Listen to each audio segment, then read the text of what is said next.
Captain Lee Minho stood on the bridge of his ship, watching the green planet grow larger on the screen. Velthar Prime looked beautiful from space, with its blue oceans and white clouds. But Minho knew the planet was dying. A terrible sickness was killing everyone on the world below. "Captain, we are ready to send down the medicine," said Dr. Park Ji-won.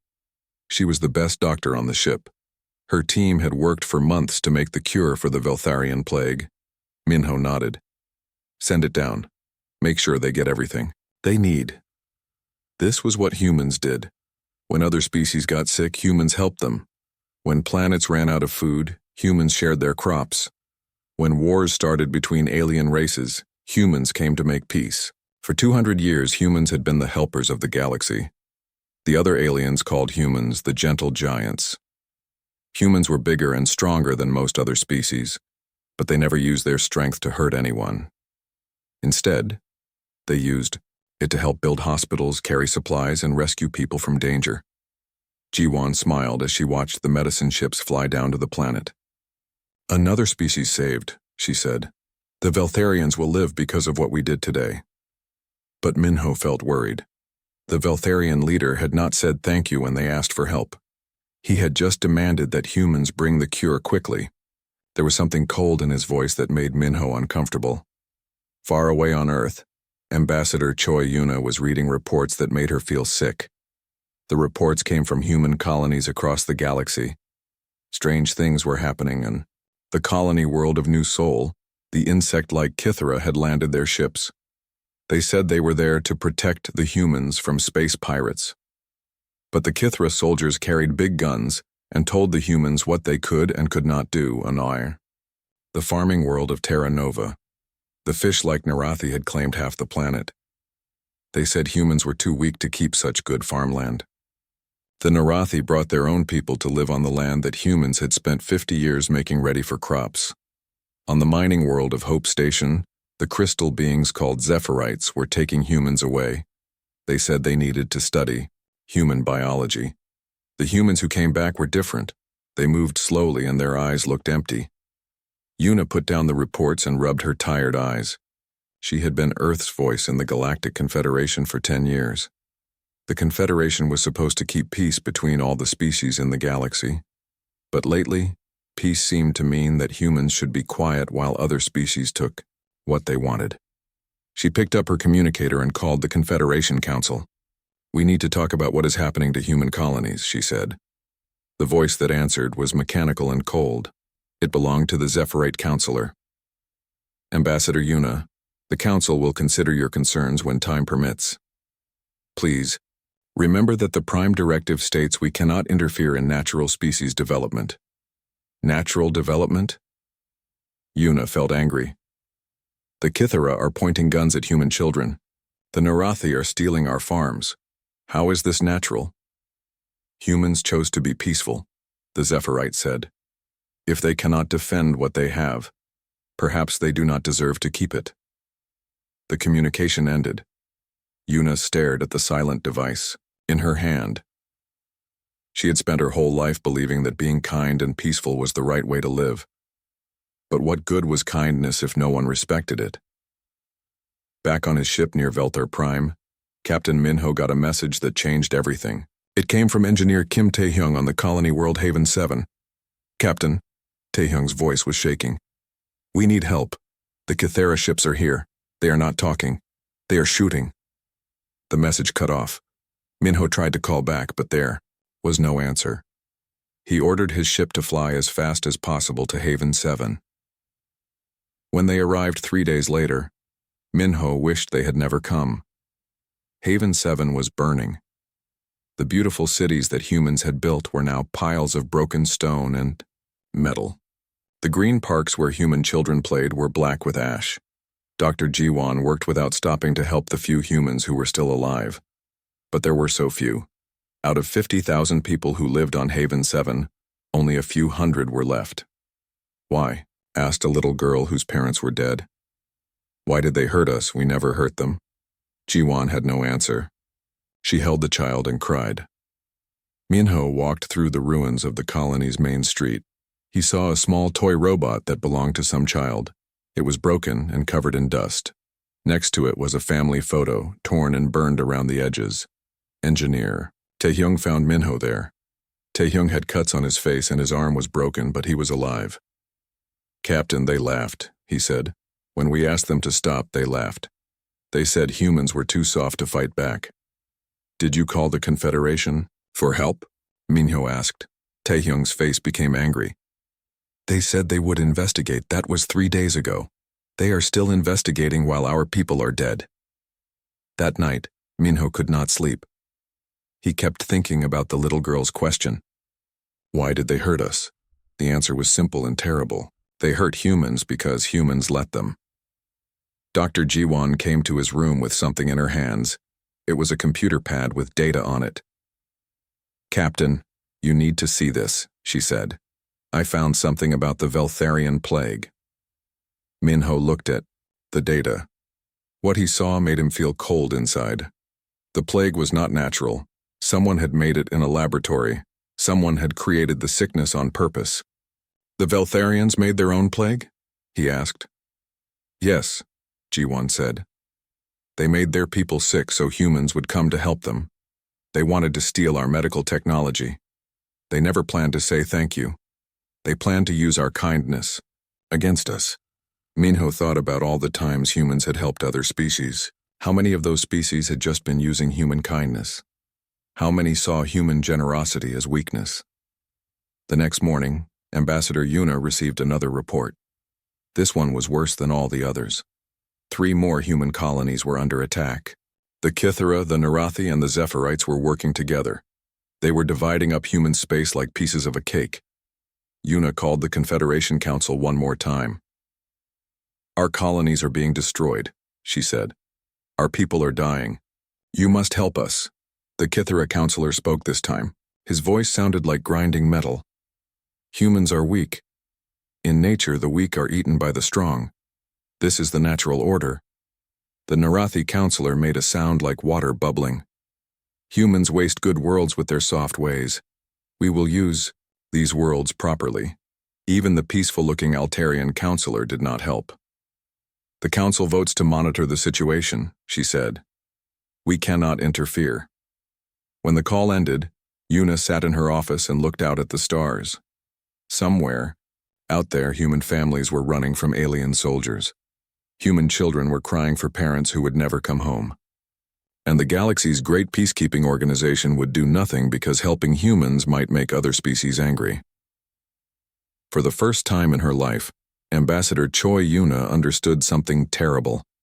In a galaxy full of predators, being prey was a choice.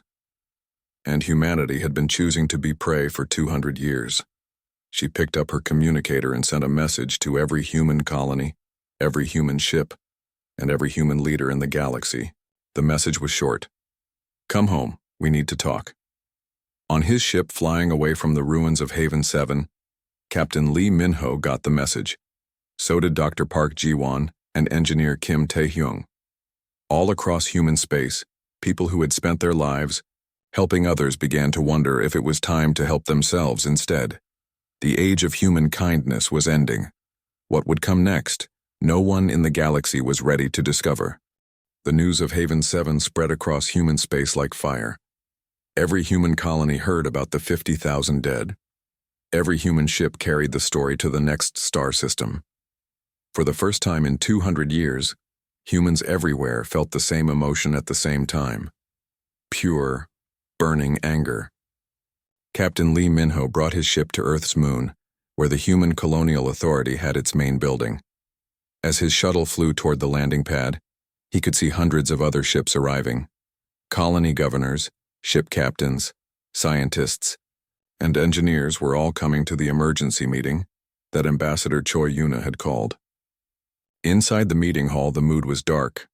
These were people who had spent their lives building schools, hospitals, and farms on distant worlds. They had saved alien species from diseases, rescued alien ships from space storms, and shared human food with hungry alien populations. Now they sat in silence thinking about their dead friends on Haven 7. Admiral Song Hyunwoo stood up to speak. He was an old man with gray hair and tired eyes. Before the humans joined the Galactic Confederation, Hyunwoo had been a soldier, but for the last 50 years he had worked as a peacekeeper, helping to solve problems between different species without fighting.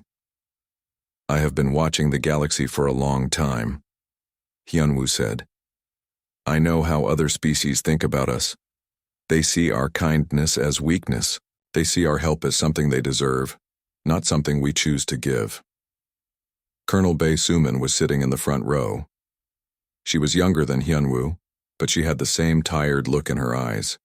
She had been born on a colony world and had spent her life protecting human settlements from space pirates and dangerous animals, but she had never been allowed to fight back against alien governments that hurt humans. Admiral, Suman said, what do you want us to do? The Confederation will not help us. They made that clear. Hyunwoo walked to a large screen and turned it on. The screen showed a map of the galaxy with human colonies marked in blue. Many of the blue dots were flashing red, which meant they were under attack or had been destroyed. Look at this map, Hyunwoo said. 57 human colonies are in danger right now. The Cathera are attacking 12 worlds. The Narathi have claimed 15 more. The Zephyrite are taking humans from 8 colonies for their experiments. Dr. Park Ji-won raised her hand. Admiral, I have been studying the reports from all these attacks. There is a pattern. The aliens are not fighting each other anymore. They are working together to divide up human space. A scientist named Kang Do-hyun stood up slowly. He was very old, older even than Admiral Hyunwoo. Most people in the room did not know him, but those who did looked surprised to see him there. Dr. Kang, said Ambassador Yuna, we did not expect you to come. Kang looked around the room with sad eyes. I came because I know something the rest of you do not. I know what humans were like before we became peaceful. The room became very quiet. Everyone knew that humans had been different in the past, but few people talked about it. The old history was something humans tried to forget. 250 years ago, Kang continued, humans were the most dangerous species on Earth. We made weapons that could destroy whole cities.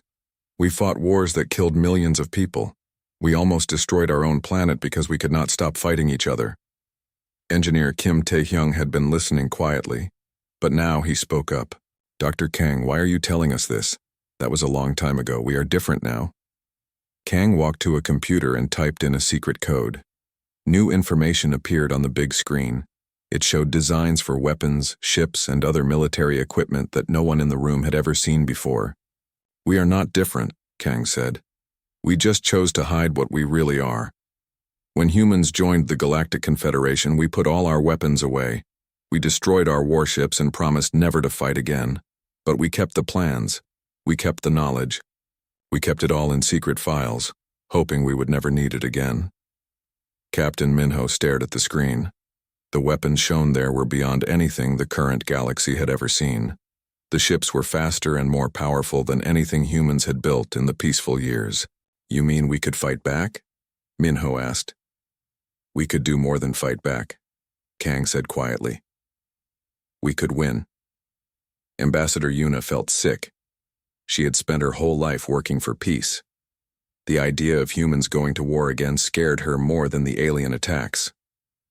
Dr. Kang, if we use these weapons, how are we different from the aliens who are hurting us? She asked. Before Kang could answer, alarms started ringing throughout the building. A young officer ran into the room with a communication device in his hand. Admiral Hyunwoo, the officer said, breathing hard. We just got emergency signals from 3 more colonies. New Busan, Terra Gardens, and Hope's End are all under attack right now.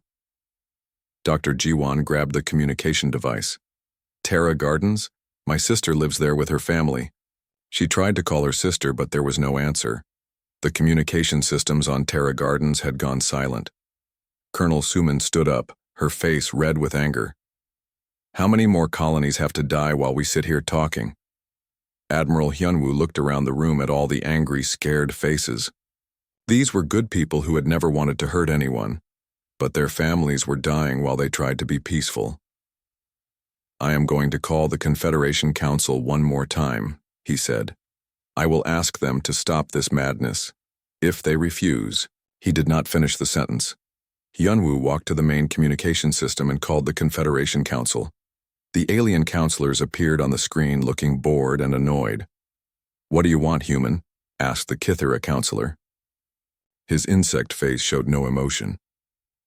"Stop the attacks on our colonies," Hyunwoo said. "Your own members are destroying peaceful settlements and killing innocent people."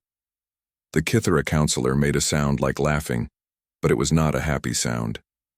"Humans are weak. Your colonies fall because you cannot defend them. This is natural selection." The Narathi counselor joined in. "Humans waste good worlds. We will put these planets to better use." "Please," Ambassador Yuna said, stepping forward. "We have helped all of your species. When you were sick, we cured you. When you were hungry, we fed you. When you fought wars, we helped you make peace. Does that mean nothing?" The Zephyrite counselor spoke for the first time. Its crystal body glowed with cold light. "Your help was given freely. We owe you nothing. If you choose to be weak, you will be consumed by the strong." The screen went dark. The alien counselors had ended the call. The room was silent for a long moment. Then Colonel Suman spoke, her voice quiet but clear. "They want to see what happens when humans stop being weak," she said. "I think it is time to show them." Admiral Hyunwoo looked at Dr. Kang. "Can we really build the weapons and ships from those old plans?" "We can build them better than they were before," Kang said. "Human technology has advanced a lot in 200 years. If we combine our old military knowledge with our new technology..." He paused. "We could build a military force that would terrify the galaxy." Engineer Kim Tae-hyung was already looking at the ship designs on the screen. "I can start building shipyards on the hidden asteroid bases. We can have the first warships ready in 6 months." Dr. Jiwon was thinking about her sister on Terra Gardens. She thought about the little girl on Haven 7 who asked why the aliens hurt them. "If we do this, we cannot go back to being peaceful," she said. "The galaxy will not let us be peaceful," Captain Minho replied. "They have made that clear." Ambassador Yuna knew that everything was about to change. The humans who sat in this room would soon become something the galaxy had never seen before. They would become what humans were before they learned to be kind. All in favor of withdrawing from the Galactic Confederation and activating our military protocols? Admiral Hyunwoo asked. Every hand in the room went up. As the vote was counted, Colonel Suman walked to the window and looked out at the stars. Somewhere out there, alien species were celebrating their easy victories over the weak humans. They thought they knew what humans were capable of. They were about to learn how wrong they were. They wanted to see what happens when humans stop being kind. Suman said again, speaking to the stars. They are about to find out. The age of human peace was over. The age of human war was about to begin. 6 months after the vote to leave the Galactic Confederation, human space had become something completely different. Captain Lee Minho stood in the command center of the first human warship built in 200 years. The ship was called Wrath of Terra, and it was nothing like the peaceful vessels humans had made before. The bridge was dark and efficient. Every surface was covered with weapons controls and tactical displays. The ship was 3 times bigger than any human ship ever built, and it carried enough firepower to destroy a small moon. Captain Yoon Seok-jin was the commander of Wrath of Terra. He was a young man who had grown up on one of the colonies that the aliens destroyed. His parents had died in the attack on New Busan, killed by Narathi soldiers while they tried to protect their medical clinic.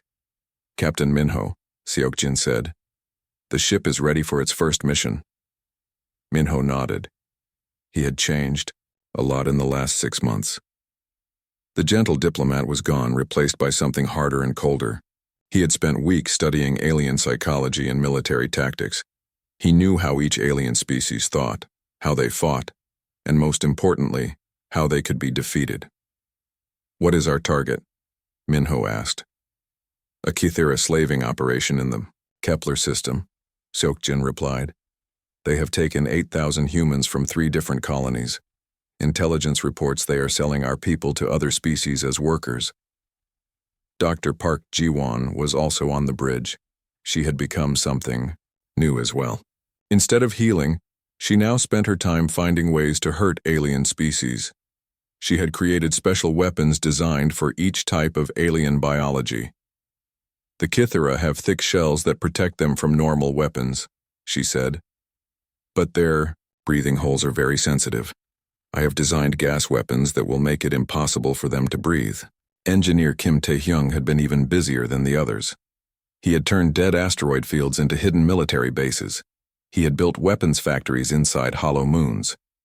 Every human colony now had secret defense systems that could destroy entire fleets. Kim, Minho said, how many ships do we have ready now? 47 warships, Kim replied. All of them bigger and more powerful than anything the aliens have. We also have 300 smaller attack ships and 8 mobile fortress stations. The most frightening change had happened to Dr. Moon Chae-young. She had been a peaceful scientist who studied alien genetics. Now she ran secret laboratories where humans were given special treatments to make them stronger, faster, and smarter. They say, first group of enhanced soldiers is ready, she reported. They are twice as strong as normal humans with reaction times faster than any alien species. Most importantly, we have increased their ability to think strategically and adapt to new situations. General Lim Ji-hyo had become the supreme commander of all human military forces. She was a small woman with a quiet voice, but when she spoke, everyone listened. She had spent the last 6 months creating a new type of warfare that the galaxy had never seen before. We will not fight like the aliens expect, she announced to the assembled officers.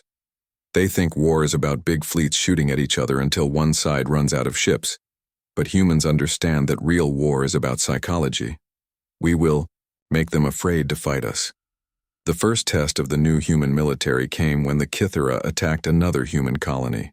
The aliens expected to find defenseless farmers and doctors. Instead, they found something that made them scream in terror. The human defense ships appeared without warning. They moved faster than anything the Kythera had ever seen. Their weapons cut through Kythera ships like knives through paper. In less than 10 minutes, the entire alien fleet was destroyed. But the most terrifying part was the message the humans sent afterward. It was broadcast on all frequencies so every alien species in the galaxy could hear it. This is what mercy looked like, the message said. You will receive none. Captain Shin Ryujin commanded the human stealth ships. These vessels were invisible to alien sensors and could travel anywhere in the galaxy without being detected. Her job was to plant fear in the hearts of alien leaders. She led her ships to the capital worlds of every species that had attacked humans. They did not destroy anything. They just appeared in the skies above alien cities, stayed there for exactly 1 hour, then disappeared again. The message was clear. Humans could strike anywhere, anytime. No alien world was safe. Commander Park Jin-young ran the Human Intelligence Division. His teams had infiltrated alien communication networks and were now spreading carefully designed propaganda. Soon, the alien species began to suspect each other of secretly working with the humans. The Kythera thought the Narathi were giving humans information about Kythera military plans. The Narathi believed the Zephirites were trading Narathi colony locations to humans in exchange for protection. The Zephirites were convinced that the Kythera were planning to attack Zephirite worlds and blame it on humans. Within weeks, the great alien alliance began to fall apart. They spent more time watching each other than preparing to fight humans. Sergeant Ko Sang-woo led the first human ground assault in 200 years. His target was a Kythera prison camp where captured humans were being held as slaves. His soldiers moved like ghosts through the alien compound, freeing prisoners and eliminating guards with silent efficiency. But when the rescued humans saw their rescuers, they were frightened. These soldiers did not look like the peaceful humans they remembered. They were bigger, stronger, and moved with deadly purpose. Their eyes were cold and showed no emotion as they killed alien guards. "Are you really human?" asked one rescued colonist. "We are what humans become when they stop being kind," Sang-woo replied. The liberation missions continued across human space. Every captured human was rescued, but the psychological cost was becoming clear. The rescued colonists were grateful to be free, but they were also afraid of what their own species had become. Captain Minho faced this problem when he ordered the orbital bombardment of a Kythera nursery world. The planet below was full of young Kythera who had not yet learned to fight. In the old days, humans would never have hurt alien children. "Captain," said one of his officers, "are we sure about this? There are innocent civilians down there." Minho thought about the human children who had died on Haven 7. He thought about the Kythera laugh when they called humans weak. "The Kythera showed no mercy to our children," he said. "Fire all weapons." The planet burned. When other alien species saw what humans had done, they finally understood that the peaceful humans they had known were gone forever. Dr. Jiwan watched the destruction from the bridge of Wrath of Terra. She felt sick, but she also felt satisfied. "This is what they wanted," she said. "They wanted to see what happens when humans stop caring about being kind." The Veltharians, who had started this whole war by tricking humans with their fake plague, sent a message begging for mercy. They offered to return all the medical technology they had stolen and to pay for the damage they had caused. General Lim Jihyo's response became famous throughout the galaxy. "You taught us that kindness is weakness. We are no longer kind." Engineer Kim Tae-young revealed the true extent of human preparation when alien fleets arrived at what they thought were defenseless human colonies. Every terraformed world, every space station, every peaceful human settlement suddenly bristled with hidden weapons. Orbital defense platforms rose from beneath the surfaces of moons. Space stations unfolded into massive gun batteries. Even the TU agricultural ships that carried food between colonies transformed into armed escorts.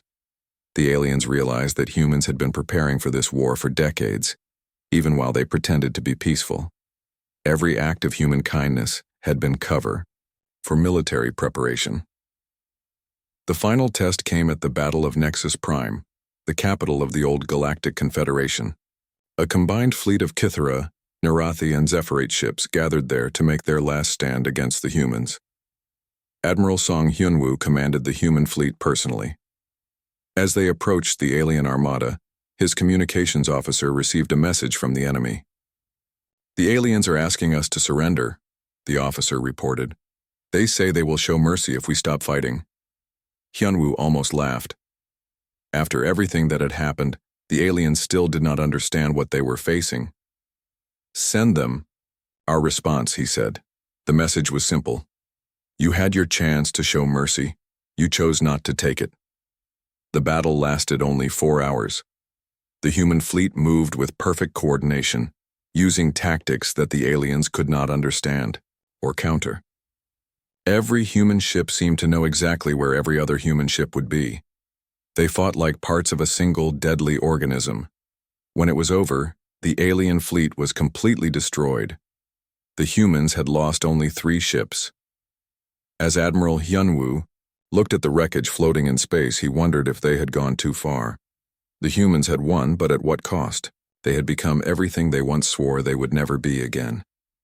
But then he thought about Haven 7 and New Busan and all the other human colonies that had been destroyed by alien cruelty. He thought about the human children who had died. While the galaxy laughed at human weakness, the galaxy had wanted to see what humans were really capable of. Now they knew. The age of human peace was truly over. The age of human dominance had begun. The victory at Nexus Prime sent shockwaves across the galaxy. For the first time in galactic history, someone had completely destroyed the combined fleets of 3 major alien empires. But what scared the other species most was not the human ships or weapons. It was how perfectly the humans had fought together. Commander Park Jin-young sat in his intelligence center, watching alien communication channels fill with panic. His teams had broken every alien code weeks ago. Now he could read their secret messages and use their own words against them. "The Kythera High Command is calling an emergency meeting," reported one of his officers. "They want to form a new alliance against us." "Let them try," Jin-young said with a cold smile. "Send false messages to each species. Make the Kythera think the others are planning to betray them. Make the Narathi believe the Kythera are already working with us. Fear will do our work for us." The alien species had never fought an enemy like humans before. Other races went to war by building big fleets and smashing them together until one side won. But humans understood that the real battle happened in the mind before the first shot was fired. Captain Shin Ryujin proved this when she led her invisible ships to the Narathi homeworld. Her mission was not to attack the planet. It was to make the Narathi leaders afraid to sleep at night. Her ships appeared over the capital city for exactly 60 seconds, then vanished. The next day, they appeared over a different city, then another, then another. The Narathi never knew where the human ships would show up next. Soon, the Narathi government was spending more money on looking for human ships than on fighting human forces. Their leaders became paranoid and started arresting their own people, thinking they might be human spies. "Fear is our best weapon," Ryujin told her pilots. "We do not need to destroy their cities. We just need to make them think we could." Sergeant Ko Sang-woo was leading rescue operations across alien space. Every human prisoner was being freed, but the rescued colonists were shocked by what their rescuers had become. On the mining world, Kepler-7, Sang-woo's enhanced soldiers moved through a Zephyrite prison camp like deadly shadows. They killed the HFY alien guards so quickly and quietly that most of the guards never knew what hit them. "My God," whispered Dr. Chen Mirai, one of the rescued prisoners. "What have you become?" Sang-woo looked at her with eyes that showed no emotion. "We became what we needed to become to save you." The rescued humans were grateful to be free, but they were also frightened. These soldiers moved too fast, were too strong, and killed too easily. They still looked human, but they felt like something else. "Are you still one of us?" asked another prisoner. "We are still human," Sang-woo replied. "We just remember what humans were before we decided to be weak." The most difficult operation came when Captain Lee Min-ho was ordered to destroy the Veltharian capital. The Veltharians had been the first to betray human trust by creating their fake plague. Now they would be the first to pay the full price for starting this war. Min-ho stood on the bridge of his ship, looking down at the beautiful blue world below. Millions of Veltharians lived on that planet. Most of them had nothing to do with the decision to trick the humans.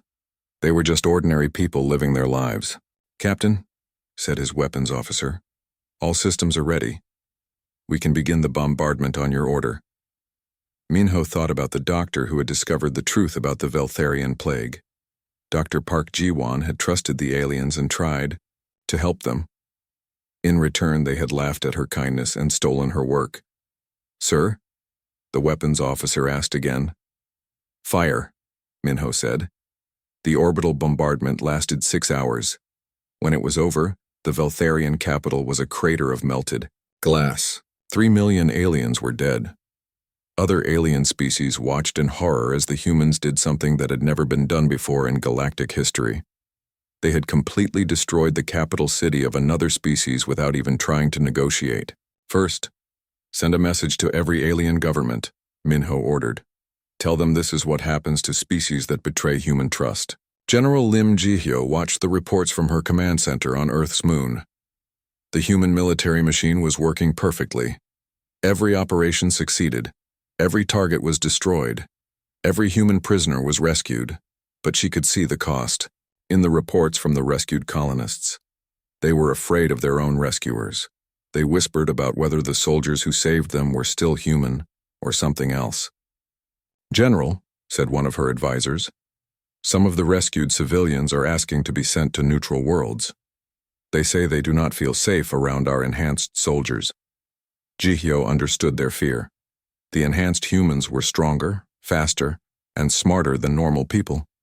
They could kill aliens with their bare hands and feel no emotion about it. They followed orders without question and never showed mercy to enemies.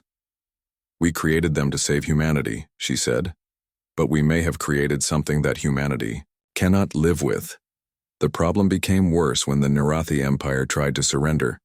Their leaders sent a message offering to give back all the human colonies they had taken and to pay for the damage they had caused. The message went to Admiral Song Hyun-woo, who was now commanding all human space forces. He read the Narathi offer while sitting in his office overlooking the ruins of what used to be the Galactic Confederation building. "What should we tell them, Admiral?" asked his aide. Hyun-woo thought about all the human farmers who had died defending their crops from Narathi raiders. He thought about the children who had been taken from their families and sold as slaves. He thought about how the Narathi had laughed when they said humans were too weak to keep good farming worlds. "Tell them no," he said. "Tell them that surrender is a privilege they lost when they chose to hurt innocent humans." The Narathi begged for mercy, but there was none. Human fleets systematically destroyed every Narathi military base, every Narathi colony ship, and every Narathi outpost. The Narathi Empire, which had ruled dozens of star systems for 1,000 years, ceased to exist in less than 6 months. Dr. Moon Cheong was creating the final group of enhanced soldiers when she realized what they were becoming. These new humans were perfect warriors, but they were losing something that made them human. "Dr. Kim," she said to her assistant, "look at these brain scans. The enhanced soldiers show almost no activity in the areas that control empathy and emotional attachment." Dr. Kim So-eun looked at the scans and felt cold. "They can still think and reason, but they cannot feel compassion?" "Exactly," Cheong replied. "We made them into perfect killing machines, but we may have taken away their ability to care about anything except the mission." This became clear during the siege of Zephyrite Prime. The crystal beings had been the cruelest of all the alien species, taking humans for medical experiments and treating them like laboratory animals. Now the enhanced human soldiers surrounded their homeworld. The Zephyrite Queen sent a message to the human commander. She offered to release all human prisoners and to share all of their advanced technology in exchange for peace. The human commander was Colonel Bae Suman, now enhanced with the same treatments as her soldiers. She read the Zephyrite message and felt nothing. No anger, no satisfaction, no pity. Just cold calculation. "Colonel," asked one of her officers, "what are your orders?" "Extermination." Suman replied without emotion. "Leave no survivors." The attack on Zephyrite Prime was the most efficient military operation in galactic history. The enhanced human soldiers moved through the crystal cities like unstoppable machines, killing every Zephyrite they found. They showed no mercy to soldiers, or civilians, adults, or children. When it was over, the Zephyrite species was extinct. An entire intelligent race had been wiped out in a single day. News of the Zephyrite extinction reached every corner of the galaxy within hours. For the first time, alien species realized that humans were not just angry. They were not just seeking revenge.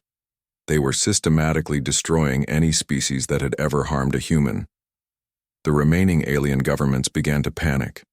They sent desperate messages to each other, trying to form new alliances. But Commander Jin Young's intelligence operations had destroyed all trust between alien species.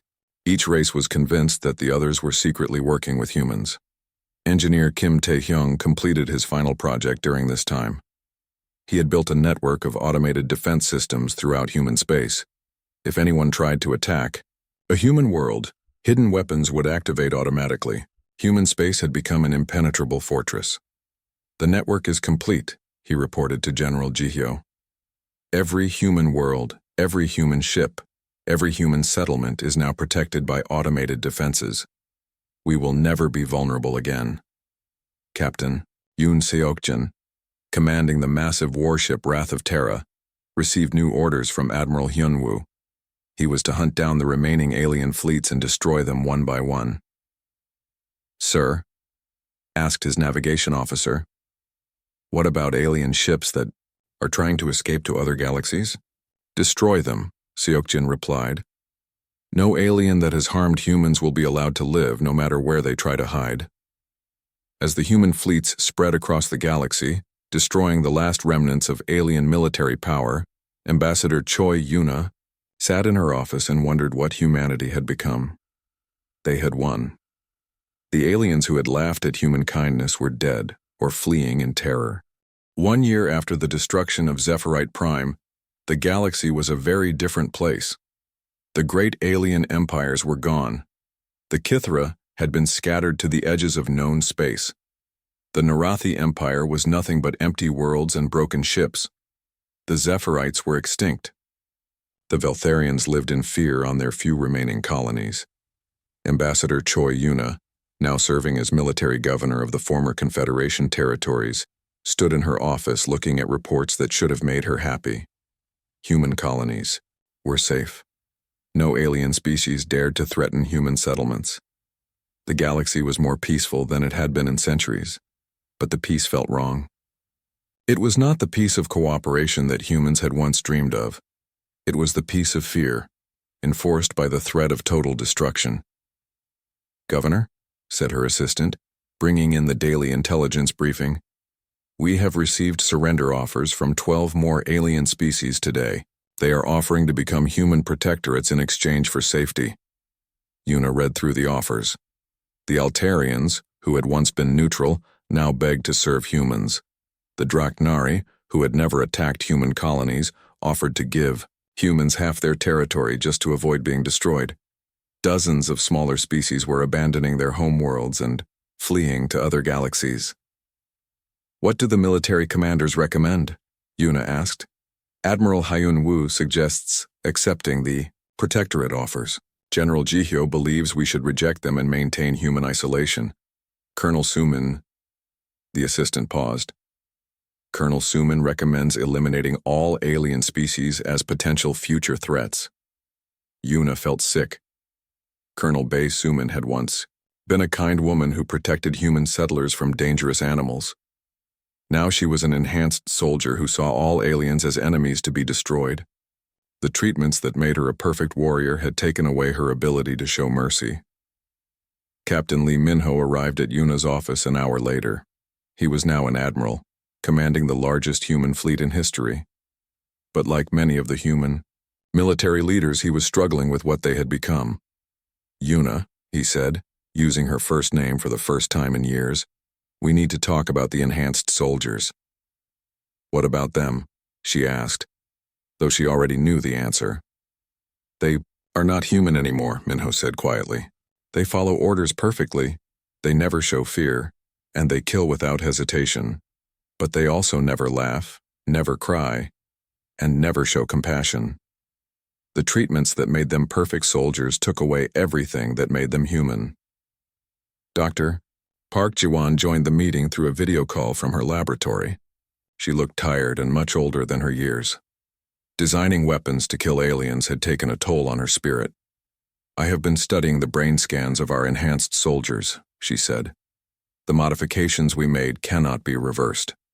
They will never be able to feel empathy or form emotional bonds again. We created them to save humanity, but we destroyed their humanity in the process." The conversation was interrupted by an emergency alert. Captain Yoon Seokjin's voice came through the communication system from his flagship. "All senior commanders report to the bridge immediately," he said. "We have a situation." When the commanders gathered on the bridge of Wrath of Terra, they saw something on the main screen that none of them had expected. A new alien ship was approaching human space. But this ship was different from anything they had seen before. "The ship appears to be peaceful," reported the sensor officer. "It is sending friendship signals and requesting permission to communicate." Admiral Hyunwoo studied the alien vessel. It was beautiful, with smooth lines and no visible weapons. It reminded him of the peaceful ships humans had built before the war. "Open communication," he ordered. The screen showed an alien unlike any they had encountered. It had a gentle face with large, kind eyes. When it spoke, its voice was soft and musical. "Greetings, humans," the alien said. "I am Ambassador Tilrith of the Ethereal Union. We have heard about the recent conflicts in this galaxy, and we have come to offer our friendship." The bridge became very quiet. The humans had not heard words like friendship from an alien species in over a year. "We are a peaceful people," Tilrith continued. "We do not make war, and we seek only to help others and share knowledge.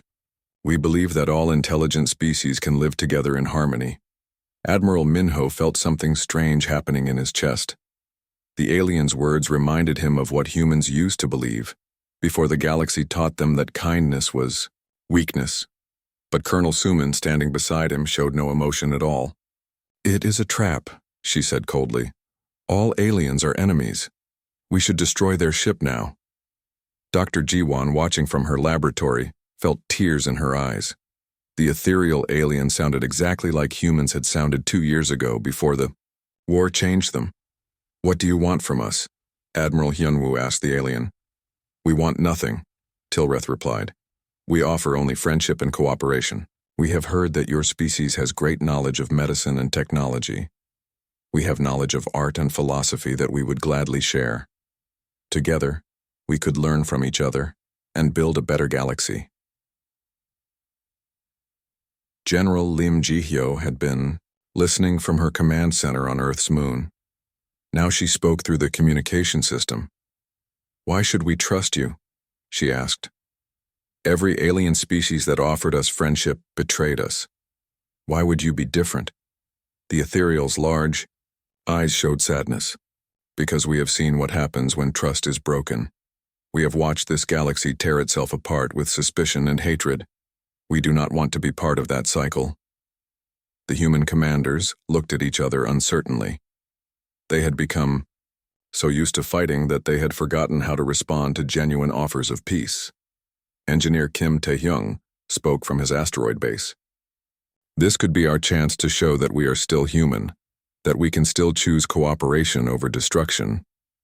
But the enhanced soldiers on every human ship were already preparing for battle. Their programming told them that all aliens were threats. They could not understand the concept of peaceful contact. Dr. Moon Chae-young realized the terrible irony of the situation. "We created perfect soldiers to protect humanity," she said. "But now those soldiers cannot recognize the difference between friends and enemies. They will kill any alien they encounter." Ambassador Yuna made a decision that would change the course of galactic history. "Stand down all weapons," she ordered. "We will talk to the ethereals." Colonel Suman's voice came through the communication system, cold and emotionless. "Governor, this violates our security protocols. All alien contact must be considered hostile."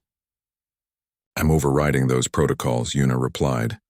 "As the civilian authority, I am ordering all military units to stand down." For the first time since the war began, human military commanders hesitated before following orders. They were torn between their programming and their memories of who they used to be. Admiral Minho was the first to speak. "All ships, power down. Weapon systems. We will hear what the ethereals have to say."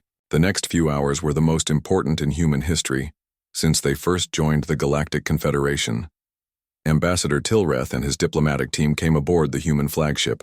They brought no weapons, no guards, and no protection, except their faith in human goodness. As the ethereals walked through the ship, they saw the enhanced human soldiers standing at attention in the corridors. The aliens showed no fear, but their large eyes were filled with sadness. "Your warriors have lost something precious," Tilreth said to Admiral Minho. "They have great strength and skill, but they no longer have hearts." "We did what we had to do to survive," Minho replied. "Yes," Tilreth said gently, "but now you must decide what kind of species you want to be. Do you want to be conquerors who rule through fear, or do you want to be the teachers and healers you once were?" Dr. Ji-won joined the meeting in person, traveling from her laboratory for the first time in months. When she saw the ethereal aliens, she began to cry. "I am sorry," she said. "I am so sorry for what we have become." Tilreth approached her slowly and gently touched her hand. "You have nothing to apologize for.